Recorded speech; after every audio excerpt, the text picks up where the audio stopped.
ઇતિહાસમાં અમુક તારીખો એવી હોય છે જે માત્ર કેલેન્ડર પર નથી રહેતી પણ હંમેશા માટે અમર બની જાય છે. બસ 12 એપ્રિલ પણ એવી જ એક તારીખ છે જેણે પૃથ્વી પર રહેતા માણસના સપનાને આકાશની પેલે પાર પહોંચાડી દીધા. પણ સવાલ એ છે કે આ તારીખમાં એવું તે શું ખાસ છે? કેમ 12 એપ્રિલને માનવ ઇતિહાસનું એક સુવર્ણ દિવસ ગણવામાં આવે છે? ચાલો આખી વાતને શરૂઆતથી સમજીએ. જુઓ, આ દિવસની મહાનતા એક એવી સિદ્ધિ સાથે જોડાયેલી છે જેણે વિજ્ઞાન, ટેકનોલોજી અને સૌથી ઉપર માનવીય હિંમતની વ્યાખ્યા જ બદલી નાખી. અને એ સિદ્ધિ હતી અવકાશ યાત્રા. એટલે જ તો દર વર્ષે આ દિવસે આખી દુનિયા એ ઐતિહાસિક ક્ષણને યાદ કરે છે જ્યારે માણસે પહેલીવાર પૃથ્વીના ગુરુત્વાકર્ષણની હદ વટાવીને બ્રહ્માંડમાં પહેલું પગલું ભર્યું હતું. અને મજાની વાત તો એ છે કે આ એક જ સિદ્ધિને દુનિયામાં 2 અલગ અલગ નામોથી ઉજવવામાં આવે છે. પણ હા, બંને પાછળનું કારણ અને પ્રેરણા તો એક જ છે. એક છે આંતરરાષ્ટ્રીય માનવ અવકાશ યાત્રા દિવસ, જેને યુનાઇટેડ નેશન્સે આખી દુનિયા માટે માન્યતા આપી છે. અને બીજું છે વિશ્વ ઉડ્ડયન અને કોસ્મોનોટિક્સ દિવસ. આ મૂળ ઉજવણી છે જે ખાસ કરીને રશિયા અને જૂના સોવિયત દેશોમાં થાય છે.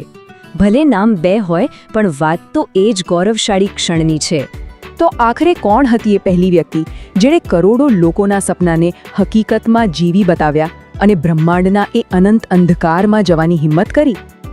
એ સાહસિકનું નામ હતું યુરી ગાગારિન. તેઓ સોવિયત સંઘના એક કોસ્મોનોટ હતા. હવે કોસ્મોનોટ એટલે શું? તો બસ, જે અમેરિકા માટે એસ્ટ્રોનોટ છે એ જ રશિયા માટે કોસ્મોનોટ છે, એટલે કે અવકાશ યાત્રી. શીત યુદ્ધના એ સમયમાં ગાગારિન માત્ર એક વૈજ્ઞાનિક નહોતા પણ સોવિયત સંઘની તાકાતનું જીવંત પ્રતીક હતા.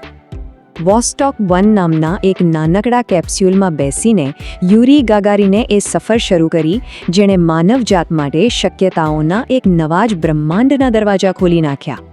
તો ચાલો હવે સીધી એ મિશનની જ વાત કરીએ. આ સફર બહુ લાંબી નહોતી પણ એની અસર એટલી ઊંડી હતી કે આજે પણ આપણે એને અનુભવી શકીએ છીએ. ફક્ત અને ફક્ત 108 મિનિટ. આ કોઈ નાનો સૂનો આંકડો નથી. આ એ 108 મિનિટ હતી જેણે સાબિત કરી દીધું કે માનવજાત માત્ર ધરતી પર રહેવા માટે નથી બની.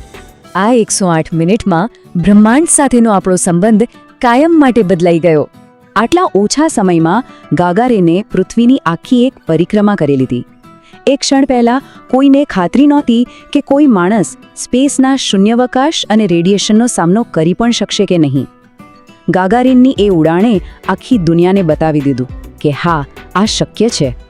પણ આ માત્ર એક વૈજ્ઞાનિક પ્રયોગ નહોતો. એની અસર તો રાજકીય, સામાજિક એમ બધે જ થઈ હતી.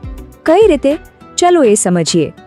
જુઓ, ગાગારિનની સફળતા એ શીત યુદ્ધના સમયમાં સોવિયત સંઘ માટે બહુ મોટી રાજકીય જીત હતી. આનાથી અમેરિકા પર દબાણ વધ્યું અને પછી શરૂ થઈ સ્પેસ રેસ, એટલે કે અવકાશમાં કોણ આગળ નીકળે એની હોડ.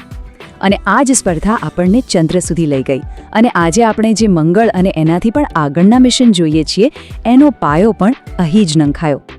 એટલે જ આ દિવસ માત્ર કોઈ જૂની ઘટનાને યાદ કરવા માટે નથી.